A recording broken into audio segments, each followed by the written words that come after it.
Өдрийн мэнд хүргэе.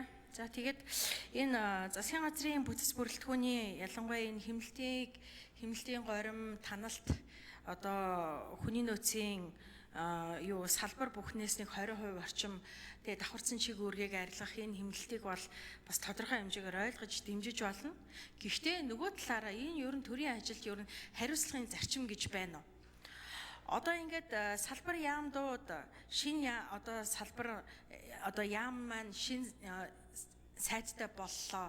За тэгээд өмнөх нөгөө бодлогын салбар яамны бодлого хэрэгжилт гүйцэтгэлийн одоо яаж үнэлж хүлээлцэж өгүүлцэж авалцаад байдаг вэ гэдэг энэ асуудал байж байна. Нөгөө талаар та энэ одоо 20 бүх салбараас 20% ингэж одоо хүний нөөцийг танна гэж байгаа нь төрийн албан хаагчдыг одоо танна гэж байгаа нь энэ ямар үндслээр ингэж тогтоож байгаа. Жишээлбэл гэр бүл хөдөлмөр нийгмийн хамгааллын яамд хүн хүч дутмагшилтай байдаг, хүүхэд хамгааллын салбар бүр хүн хүч хөрөлцдөггүй, нийгмийн ажилтан хөрөлцдөггүй гэдэг ингээд ам нэг болгондоо ийм юмыг ярьдаг байсан өмнөх сайд нь. За боловсролын яамд багшийн одоо хүний нөөц ямар дутмагшилтай байгаа илээ бүгд маш сайн мэдж байгаа. Тэгэхээр ийм зүйлүүдэд та яаж үнэлж дүгнээд бүх салбар бүрээс ингэж одоо танах ёстой гэж бодсон байгаа юм. Нөгөөтэйгөр энэ төрийн албан хаагчд гэдэг чинь нэг юм ёстой нөгөө хоёр хадны завсар авчуулагдсан халиуны зулцэг гэдэг шиг иргэд талаасаа нэг төрийн албаны хэдэн хулгайчуд гэж хэлэгдээд байдаг, хүн сурталтай их зантай гэдэг. Нөгөө талаас төр засаг өөрөө хүссэн үедээ хэрэгтэй үедээ томилж болдог, хэрэгцээгүй үедээ халж зөөлж сольж болдог ийм одоо ажилтан албан хаагч нар өөрөөр хэлбэл одоо нийтийн дүнгээр 14,000 орчим төрийн албан хаагчдыг ингээд хална гэдэг ингэж байгаа. Гэтэл энэ хүмүүсийн арын амьдрал яах вэ? Цалингийн зээлтэй хүмүүс яах вэ? Яг үүндээ энэ 14,000 төрийн албан хаагч бол хамгийн энэ төр засгаас татлаа түлхээсгүй яг л эгэл жирийн ажил амьдралаа хийгээд явдаг байсан тэр хүмүүс л халагдана. Би тэрийг бүр маш сайн мэдэж байна. Тэгээ нөгөө татлаастай түлхээстэй хідэн нөхдөөд нь үлдээд үргэлжлээд явдаг ийм л юмн дээр үлдэн штэ. Тэгэхээр энийг яаж та хангах гэж байна? Дээрээс нь одоо жишээлбэл за гэр бүл хөдөлмөрийн нийгмийн хамгааллын яамны сайд, шинэ сайд Авбакир сайд өөрөө ярьцлага өгсөн байсан. Давхарсан чиг үүргийг арилганаа, энийг ойлгоорой, нөхцөл байдлын байна гэд. Тэгэхээр энэ давхарсан чиг үүрэгт бүхий ажлын байрыг бий болгоод ажилуулад байсан өмнөх сайд нар хариуцлага хүлээх юм уу? Ер нь зарим одоо энэ засгийн газрын тал хувь сайд нар өмнө нь бүтэн жилийн хугацаанд энэ засгийг удирдах авч явж исэн. Тэгээ одоо жилийн дараа энэ чиг үүрэг давхардлыг мэдж байгаа юм уу? Нөгөөтэйгөр одоо энэ шинэ одоо ялангуяа яам авсан сайд нар өмнөх энэ салбар яамнда төрийн аудитыг оруулах хэрэгтэй авах гэж бодож байна. Одоо жишээлбэл 24 оны төсвийн гүйцэтгэл дээр манай нам дөнгөж сая одоо энэ Батбаатар даргын ажлаа аваад 4-5 хонж байгаа хүн төсвийн гүйцэтгэлийг ярин гэж явж байгаа байхгүй юу? Тэр хүн чинь 24 онд юу болсон, яасан ийснийг мэдгүй тэгээд одоо нэг ийм болсон гэдэг юмар бид нар тайлбар өгөөс сууж ин гэдэг өөрөө буруу. Тэгэхээр зэрэг тэр 24 онд төсвийн ерөнхийлөн захирагч байсан хүн тэр ажлыг тэр төсвийг хэрхэн захиран зарцуулсан, хэрхэн үр дүн хэдэн хувьтай явж байгаа вэ гэдгийг энд тайлагнах хэрэгтэй болохоос ш дөнгөж ажиллаа аваад 4-5 хонж байгаа хүмүүс энийг тайлагнаад суух нь хэр нийцэлтэй вэ гэж би гайхаж байна. Тэгээ одоо хамгийн гол нь одоо энэ удахгүй ингээд халагдаж солигдох энэ 14,000 хүн чинь бас л Монгол улсын иргэд байгаа ш. Тийм биз дээ. Эсвэл тусгай хүмүүс юм уу? Тэр энэ тал дээр та яг ямар дүгнэлт энэ За ерөнхий сайд хариулт өгье. За мөнх төрийн наран туяа нараа гишүүний асуултанд хариулъя. За төрийн албан хаагчдын талаар таны үнэлэмж бас зарим талаар санал нийлж байна. Төрийн албаныхан бол мэрийн зарчмаар ажиллаа хийж байгаа дийлэнх олонхыг ганц нэгхээ одоо нэг хөхрийн эвэр дөрвөл 1000 хөхрийн эвэр дөргөнө гэж авилгач ард түмэндээ үйлчилдэггүй, нүүрчилдэг ийм үнэсээс болоод төрийн албаны нэр хүндийг унгаажээ. Одоо энгийн ард түмний дунд төрийн албан хаагч гэхээр төрийн хүн гэхээр бүгдийг нь л одоо авилгач хулгайч шиг хардаг ийм төр дэвтгэлийг сулруулдаг юм болж. Ийм учраас төрийн албаны зохицонжил хийхээр зорж байгаа. Төрийн албаны зөвлөл засгийн газрын эрхлэх газар дээр ажлын хэсэг байгуулж байгаа. Төрийн албаны аттестатчил явуулахар зорж байгаа. Яг төрийн албан хаагчид энэ аттестатчил дуртай байд. Энийг ард иргэдийн санал асуулгаад тэдэнд үйлчилж байгаа байдлаар нь тэднээс авилгал ихээлэх бол ихэд зовоож гэнэ үү? Эсвэл яг ард түмэндээ үйлчилж чадж гэнэ үү гэдгээр нь бас ангил салгаж цөөхөн хувьд нь бас одоо энэ албаны аттестатчил явуулж өгөөч гэж төрийн албаны зөвлөлж төрийн албаа хаагч хүсэж байгаа. Тэгвэл энэ төрийн албыг цомгохдохын санаачлалыг чинь та баталсан шүү дээ. Төрийн албыг 9%-аар цомгохдохоо гэдээ ингээд их хурлаас баталсан шүү дээ. Энэ ч одоо бид нар энэ жил хэрэгжүүлэхгүй бол эх жилийн тэр 9%-аар цомгохдох чинь 6 сарын тэтгэмж энтергээд эх жилийн төсвөд дарамт үзүүлэх учраас одоо хэрэгжүүлж эх жилийнхаа төсвийн орон зайг нээхгүй бол бид нар ийм төсвийн хаачинд орсон байгаа. Ийм учраас энэ сул оронтойг байгаа оронтойг зарцаах, давхардлыг арилгах, жишээлбэл би та зөндөө ярьжсэн одоо тэр эрчим хүчний 4-5 давтсан бий болгоцсон. Энэ чинь хувийн хвшлийнханд хамгийн их дарамт үзүүлж идэг. Нэг газар очиод ахаал бичиг нэг олон шат дамжлага.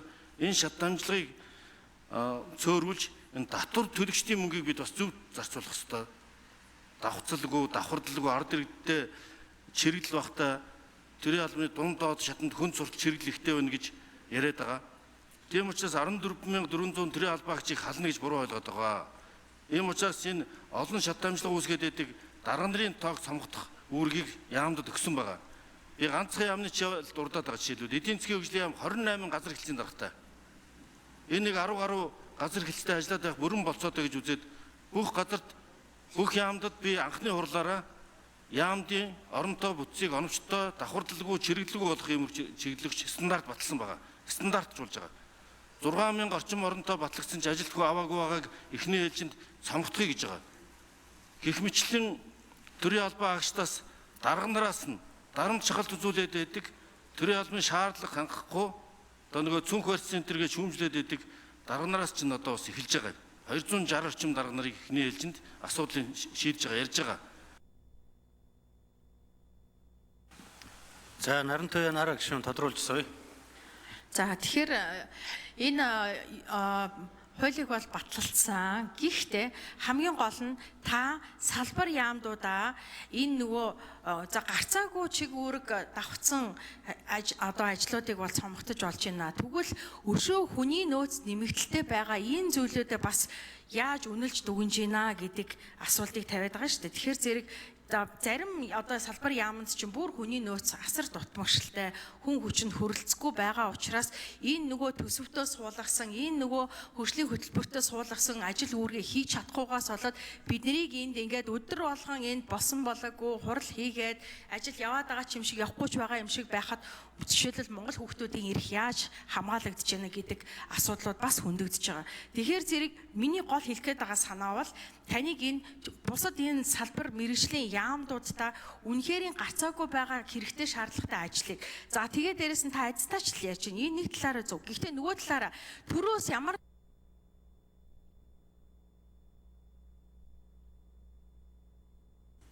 За ерөнхий сайд нэмж хариулт өгье.